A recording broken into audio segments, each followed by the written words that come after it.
I want to start this video off with a disclaimer. This video is going to discuss topics that some may find extremely disturbing and triggering, and rightfully so. I will be going over topics of child abuse, child pornography, false imprisonment of a minor, and sexual assault. If you don't wish to hear about these topics, I completely understand and hope that you have a good night. If you do want to stay to listen to the story I will present to you, please understand that I'm not doing this for reasons of just entertainment or downplaying an outright disgusting situation that happened for views and likes. My aim in retelling the story in my own way is for education and to spread awareness, so that we may all be more vigilant as we conduct business with strangers on the internet. My heart goes out to the victim in this situation. Even though everything is said and done with, the things that took place certainly are going to leave scars and trauma that will take a lifetime of assistance in getting through. People are on your side and wish you all the best in your life moving forward. With the disclaimer out of the way, thank you for watching and please enjoy the video.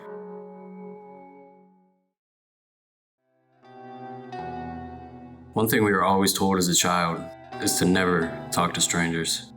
You never know their intent. You never know if who you're speaking to has your best interests in mind, and you never know what kind of secrets lay with that stranger you are interacting with. It's an unfortunate fact of life that we need to be cautious as we go throughout our day-to-day lives, even when we aren't children anymore. Monsters exist, and they aren't the kind that lurk in the shadows of your closet or hide under your bed when the lights go out. They're the kind that look just like you and I do, and sometimes can hide so well that we never know that we're interacting with them. Psychopathy is a medical term for describing psychopaths, people who lack all sense of morality and emotion. They manipulate people to gain an advantage, and oftentimes the people being manipulated have zero clue of the situation due to the charisma that the psychopath usually possesses. They're usually very successful, very intelligent, and are masters at blending in and being the last person you would expect to commit any type of horrific crime. While no official diagnosis was ever made, and I am not a licensed psychologist by any means, the traits of our person who will be discussed in today's video certainly draw parallels to those of someone with psychopathy. Let's go back to 2009, particularly to Reddit, where most of these stories seem to start.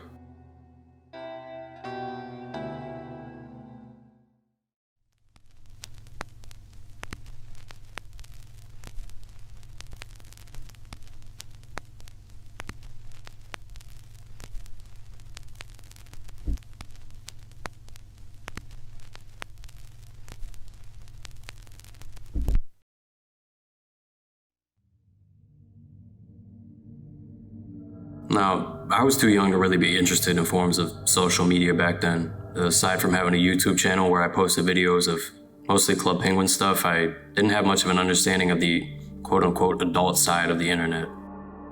Another thing I didn't really understand was the inner workings of computers and how things operated behind the scenes. Programming and coding is something that I'm somewhat familiar with now, but back then, definitely not. If I would have been interested in learning it as a hobby, however, and I somehow found myself on Reddit, I very well may have looked towards the tutorials of a then very respected and well-liked user by the name of CarlH. On September 25th of 2009, a new subreddit was created, one going by the name r/CarlH Programming. The premise of this subreddit was a simple yet extremely noble one. CarlH aimed to teach anyone showing interest in the field of computer programming the ins and outs, providing, quote, free programming classes that all were designed for beginners on up. The first post from Carl on his subreddit was titled, "Welcome everyone, some details," and essentially talks about what the aim of his lessons are and the overall purpose of what he's putting out. Now, these posts are, for lack of a better term, free collegiate level lessons going over various forms of coding and the different applications. The first post had listed 56 total lessons, but due to a character limit on Reddit posts, the rest were not able to be listed on the initial posting. The total amount of lessons ended up coming to a solid 127, the final lesson being the basics of recursion, part 1. Part 2 was never posted. These lessons are very well put together, and the Reddit community absolutely loved what Carl was doing for them, providing people with the chance to learn a new skill and one that could potentially even open doors of opportunity for some.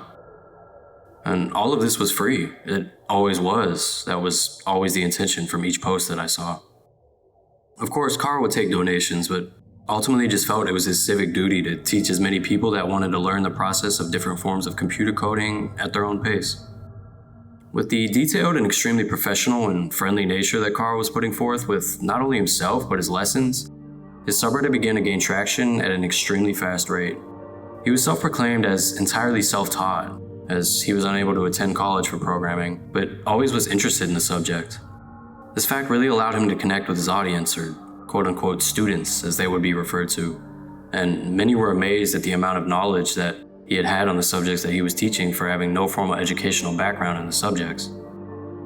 At the time of the subreddit's creation, around late 2009, Carl had been programming for 15 years, 10 of those being professionally. He was 30 years old at the time and stated that he began to mess around with programming when he was just a kid, around 12 years of age. He began learning through the debug program of DOS, and the rest is really just history. Through all of his self-teaching, he was able to eventually become a private contractor and a consultant, building and maintaining his own projects, and even had started several businesses based off of some of the things that he had built.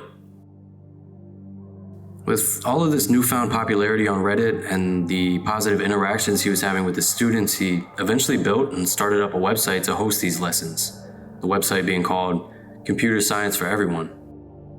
The site is no longer active, but using the Wayback Machine, one could still pull archived records of the site and see just what was going on. The website essentially was just a blog where Carl could post about his adventures with programming and projects of his that he had going on at the time. It was another way for him to interact with his students as well, and many people flocked to the website to see what all the buzz was about with this new coding guru that began marking his place on the internet at the time. Carl also began a YouTube channel due to his newfound success, one with the handle CarlH4026, and quickly he found himself surrounded with much of the same popularity that he was so used to already. As of today, his channel is sitting at 33.8 thousand subscribers, with a total view count of 6,699,595 views across 119 videos, most of which are computer programming tutorials and lessons that were recorded live from Justin.tv, a precursor to Twitch. With all of this respect and fame and wholesome interaction with his community and his students, and the lengths Carl was going to provide very valuable and very free lessons on programming, he was actually recognized by Reddit on July 26th of 2012, being named the Redditor of the Day for all of his good doings. Things continued looking up for Carl and his army of websites, videos, and posts detailing different methods of coding. He even began offering one-on-one Skype tutoring sessions for some of his students if they requested. This all continued for about another year, up until November of 2013. Carl then suddenly went radio silent. Days passed, people weren't too concerned, thinking that maybe something had happened that caused him to need to take a sudden break from the internet. No big deal, everyone thought. He'd be back with an explanation soon. Those days eventually turned into weeks and still no word or any update.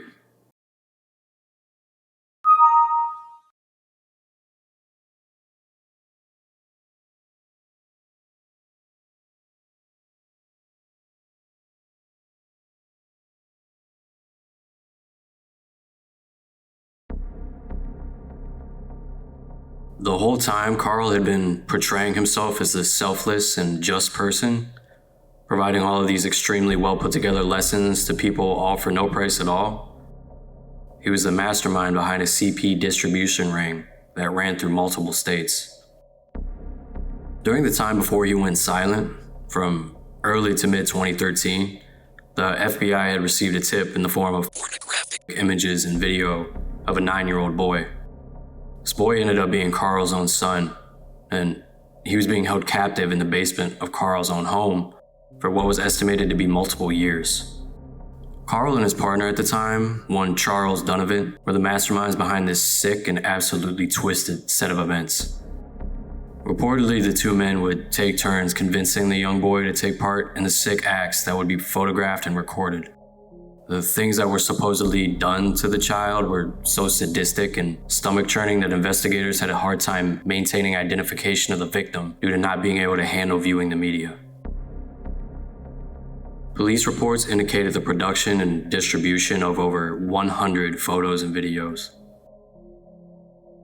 These events are what would explain the sudden absence of Carl and his lessons being posted online, and it wasn't long before Reddit caught wind of the situation. People were absolutely dumbfounded and couldn't believe that the nice person that was providing them with all of these wonderful lessons for free was in fact one of the worst types of people to exist on this planet. Seemingly overnight, the subreddit turned into a graveyard and a place that no one wanted their name tied to. The websites went down roughly around the same time period, as no one was left to maintain them and the associated hosting fees. Carl and his partner were formally charged in December of 2013 in Alabama, the state in which they resided. They were charged with multiple counts of sexual torture, sodomy, child abuse, CP production, and CP distribution. Carl was also indicted of 10 further counts of CP production in the state of New York, with the indictment stating that from the dates of August of 2011 to March of 2013, Carl convinced a child, who was noted to be 7 years old at the time, to produce and provide images and video over the internet to Carl. His court date was scheduled for these charges for the 21st of November, with the trial to take place in the city of Syracuse. Things were set in motion for Carl to be transported from the Madison County Jail in Alabama to New York to face the federal charges that he was being brought up on. This was going to be what everyone thought to be an open and shut case, and Carl was certainly on his way to getting what he deserved, not only from the legal system, but also from what would happen to him during his stay in prison. But of course, Carl wouldn't be a man and face what he had done to his own child. Carl was found hung, having committed suicide to presumably escape the consequences of his horrific actions. And trust me, I know what you're thinking, and I'm thinking the same. He decided to be a coward and take the easy way out once he saw that things were not going the way that he wanted them to. Carl's accomplice was tried and convicted, however, for the charges that were being brought up against him. Donovan ultimately entered a plea deal with authorities to lighten the load of his sentencing, but still was facing a 30-year stay in prison alongside a $250,000 fine. Now, I'm no criminal prosecutor, as I said earlier, but due to the damage that these quote-unquote men caused to someone so innocent, the punishment should be much harsher than what was presented. We all know how things go for these types of predators behind jail walls, though, and a case of vigilante justice is certainly something that would be deserving.